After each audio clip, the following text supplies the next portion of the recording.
बहुत समय पहले की बात है। एक गांव में अभिषेक नाम का लड़का रहा करता था। अभिषेक के दादाजी उसे बहुत ही मानते थे और बचपन से ही उसका ख्याल रखा करते थे। दादाजी की एक आदत थी कि वे हमेशा अपने साथ एक डायरी लेकर चलते थे। अभिषेक अक्सर उन्हें ऐसा करते देखता और पूछता, दादाजी बताइए ना, आप इस पर क्या लिखते हैं? दादाजी उसकी बात को हमेशा टाल देते और कहते, तू नहीं समझेगा, अभिषेक अब बड़ा हो चुका था। और दादाजी करीब 90 वर्ष की हो चुके थे। एक रात की बात है, उस रात भी सभी लोगों ने साथ खाना खाया और अपने अपने कमरों में सोने चले गए। पर दादाजी ने अगली सुबह नहीं देखी। उनका देहांत हो चुका अभिषेक के लिए ये किसी सदमे से कम नहीं था। वह फूट फूट कर रोया। दादाजी के साथ बिताया एक एक पल उसकी आंखों के सामने से गुजरने लगा। अंतिम संस्कार के बाद जब अभिषेक उनके कमरे में गया तो उसकी नजर उस डायरी पर पड़ी। तब उसने उस डायरी को खोला और अभिषेक पन्ने पलटने लगा। आखिरी पन्ने पर लिखा था, ये मेरे लाडले अभिषेक के लिए। अभिषेक ने पढ़ना शुरू किया, बेटा अभिषेक, तू हमेशा पूछता था ना मैं इस डायरी में क्या लिखता हूँ, तो आज मैं तुम्हें कुछ बताना चाहता हूँ। आज मैं तुम्हें अपने जीवन के अनुभव का निचोड़ देना चाहता हूँ। मेरे जाने के बाद तुम इन 10 बातों को ध्यान से पढ़ना और इसे अपने जीवन में अपनाना। तुम जिंदगी के असल मायने समझ पाओगे। पहली सीख, प्यार और समझ के साथ चीजों को स्वीकार करो। इससे मतलब नहीं है कि तुम कहां हो या क्या कर रहे हो। हमेशा यकीन रखो कि सुरंग के अंत में प्रकाश होगा। परिस्थितियों को कंट्रोल करने के लिए जो कर सकते हो करो, लेकिन अंत में जो भी उसका रिजल्ट आए उसे स्वीकार करो, क्योंकि वे तुम्हारे हाथ में नहीं होते। जो भी हुआ है उसे ऐसे ही होना था।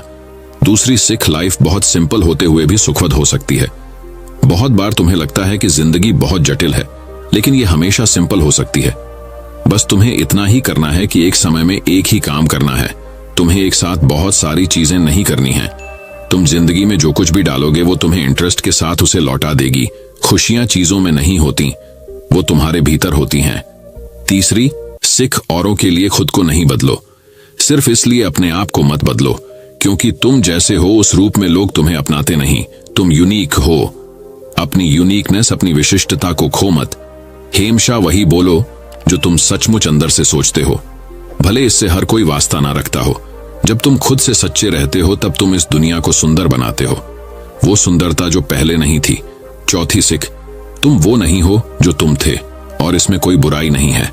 हम रोज कुछ नया सीखते हैं जो हमें किसी न किसी रूप में बदल देता है और हमें एक दिन एहसास होता है कि हम वाकई में बदल गए हैं। इसलिए कभी इसके लिए अफसोस मत करना। बदलाव प्रकृति का नियम है। पांचवी सीख, जो होता है अच्छे के लिए होता है। हमारे साथ जो कुछ भी होता है वो आज हमें चाहे जैसा लगे, पर बाद में पता चलता है कि वो हमारे भले के लिए ही था। जिंदगी तुम्हें कई जगह ले जाएगी, अलग अलग अनुभव कराएगी, खट्टे मीठे हर तरह के अनुभव। ये सब बातें तुम्हें जीवन में आगे बढ़ने में करने में मदद करेंगी। इसलिए कभी निराशा में मत डूबना। हमारे साथ वही होता है जो हमारे साथ सबसे अच्छा हो सकता है। छठी सीख, खुशियां चुनो, पैसे नहीं। बहुत लोग ये सोचते हैं कि पैसा उनके जीवन में खुशियां ला सकता है, लेकिन दौलत का पीछा करने का कोई मतलब नहीं।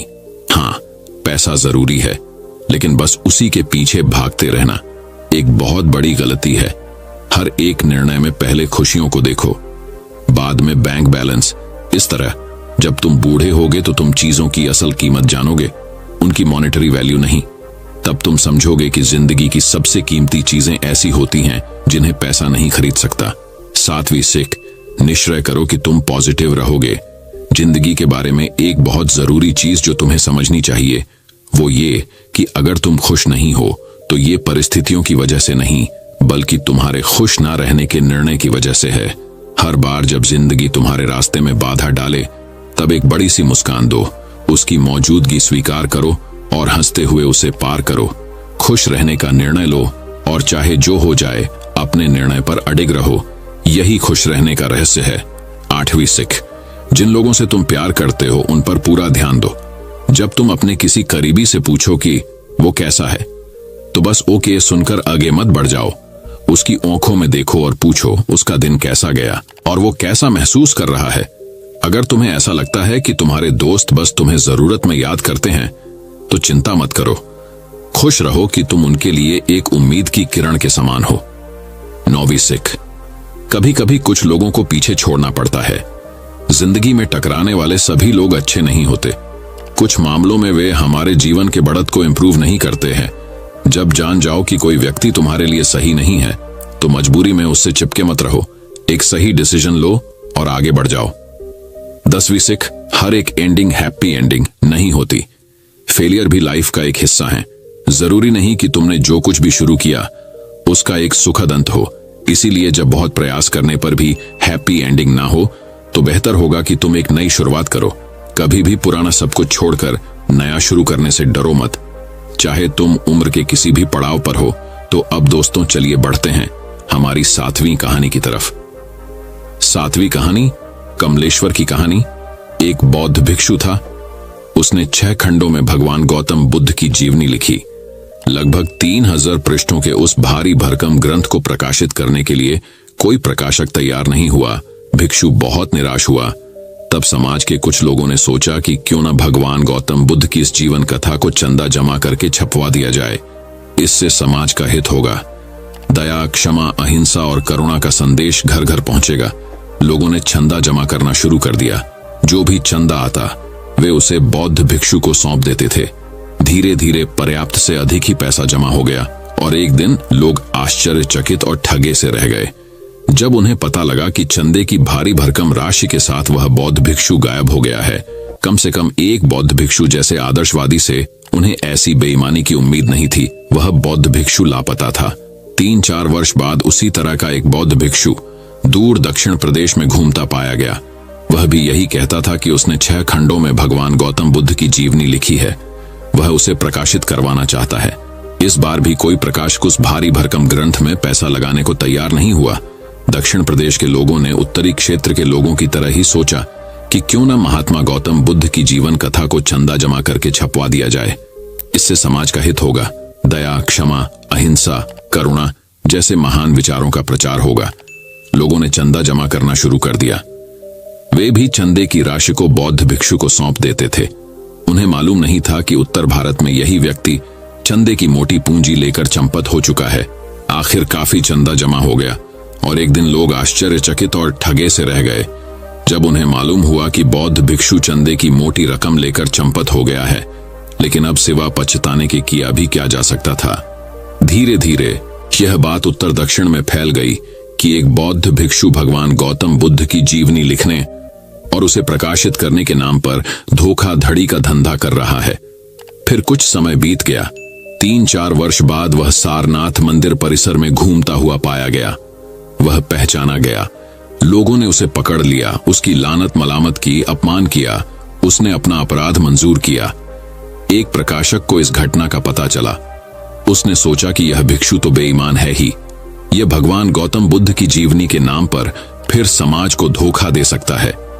अच्छा यही होगा कि भगवान बुद्ध की जीवन कथा को प्रकाशित कर दिया जाए। फिर न रहेगा बांस, न बजेगी बांसुरी। धोखाधड़ी का सिलसिला ही खत्म हो जाएगा। आखिर किताब का पहला खंड प्रेस में दे दिया गया। शुरू के पन्नों के मैटर का सवाल आया। वही पृष्ठ जिस पर कॉपीराइट, मूल्य संस्करण वगैरह का ब्यौरा दिया जाता है।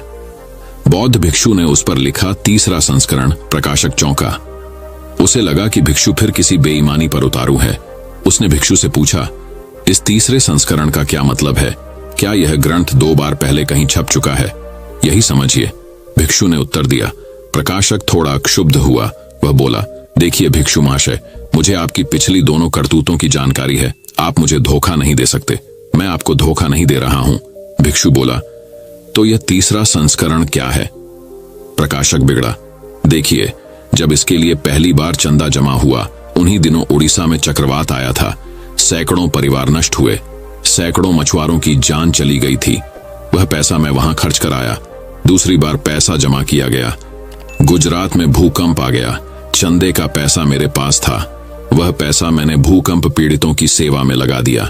यही तो भगवान बुद्ध के जीवन और उनकी करुणा का संदेश है। यदि मैं उस पर आचरण नहीं करता तो मुझे यह जीवनी लिखने का अधिकार नहीं था। लेखक जो भी लिखता है उस पर यदि वह खुद विश्वास और अमल नहीं करता तो उसका लिखना व्यर्थ है। तो महोदय, इसका पहला संस्करण उड़ीसा में निकला, दूसरा संस्करण गुजरात में। इस तरह ये अब इसका 3रा संस्करण है